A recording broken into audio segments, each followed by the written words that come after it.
욥의 신앙이 얼마만큼 넓으냐 이렇게 이야기하면 하나님에 대한 인식과 비례합니다.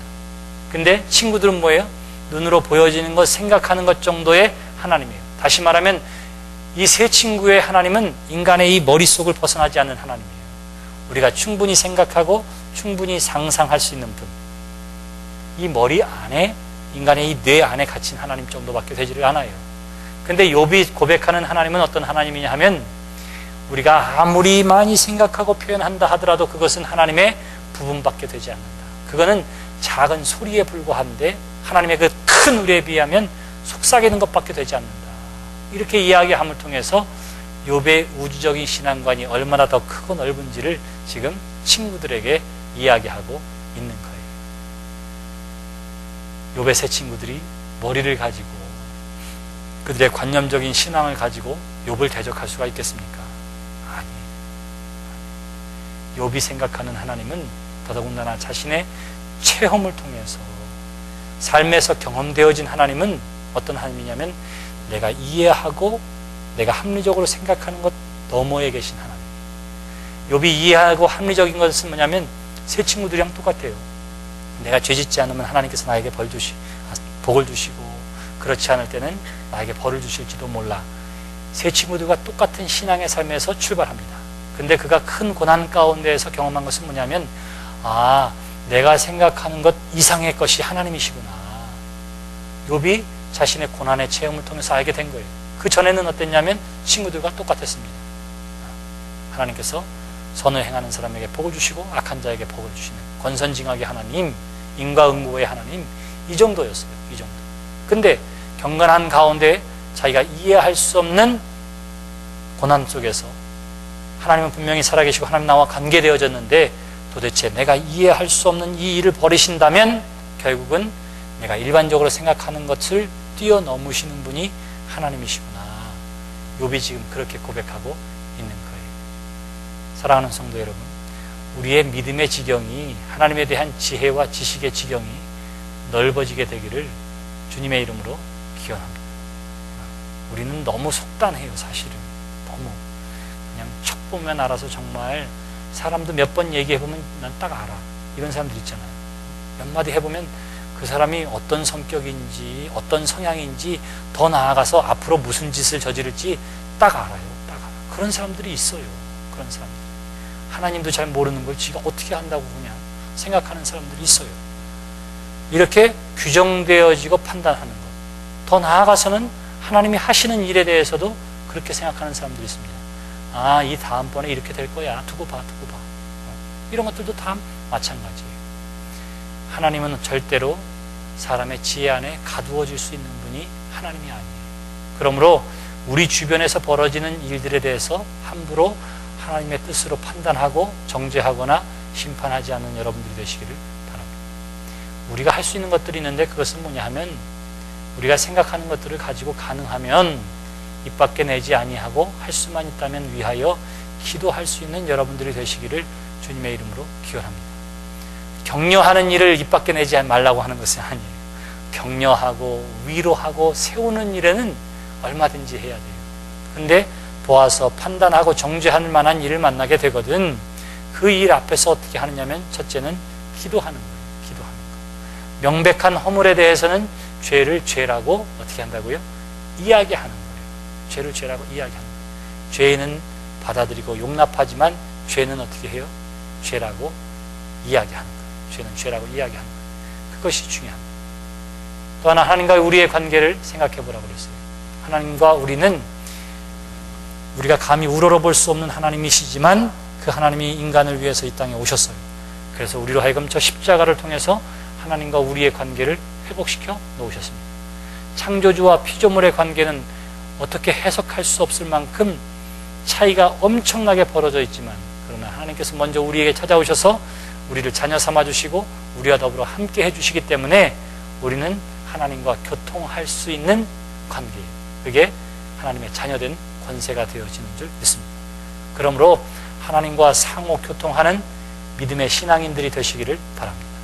찬양할 때에도 찬양을 통해서 예배를 통해서 하나님 앞에 영광을 돌리고 주시는 하나님의 말씀을 나 한 사람 한 사람을 향하신 하나님의 음성으로 듣는 것.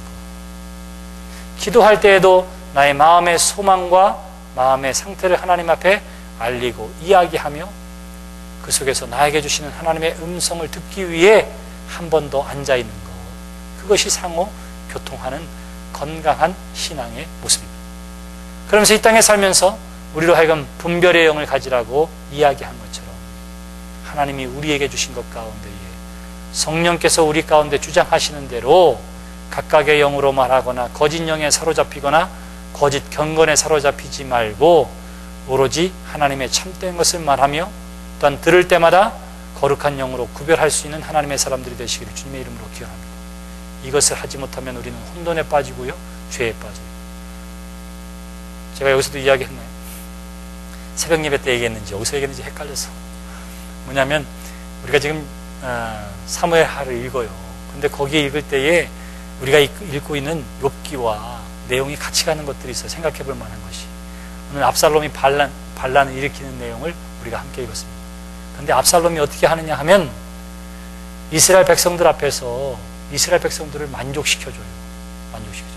다윗이 하지 못하는 일 재판을 합니다. 재판을 해줘요.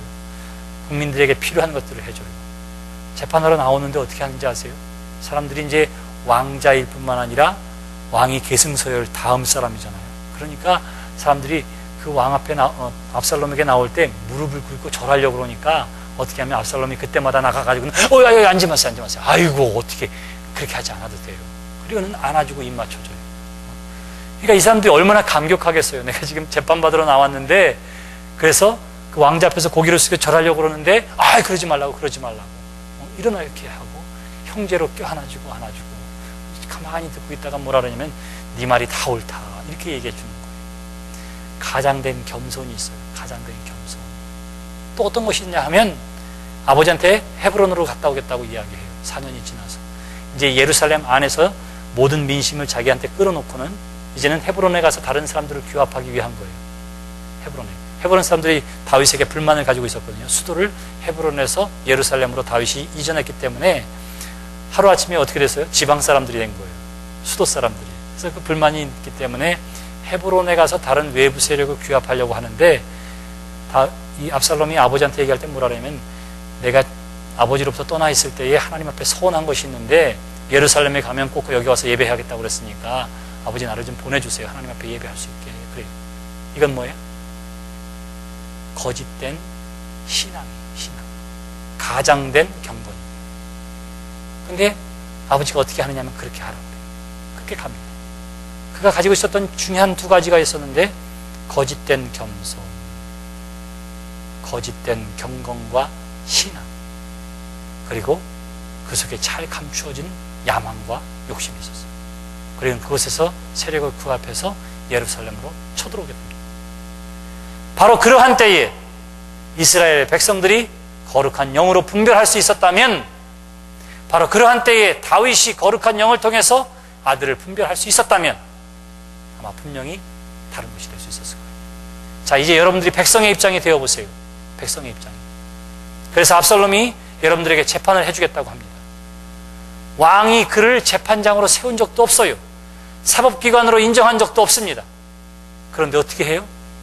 그가 그렇게 할 때에 여러분들은 어떻게 해야 합니까?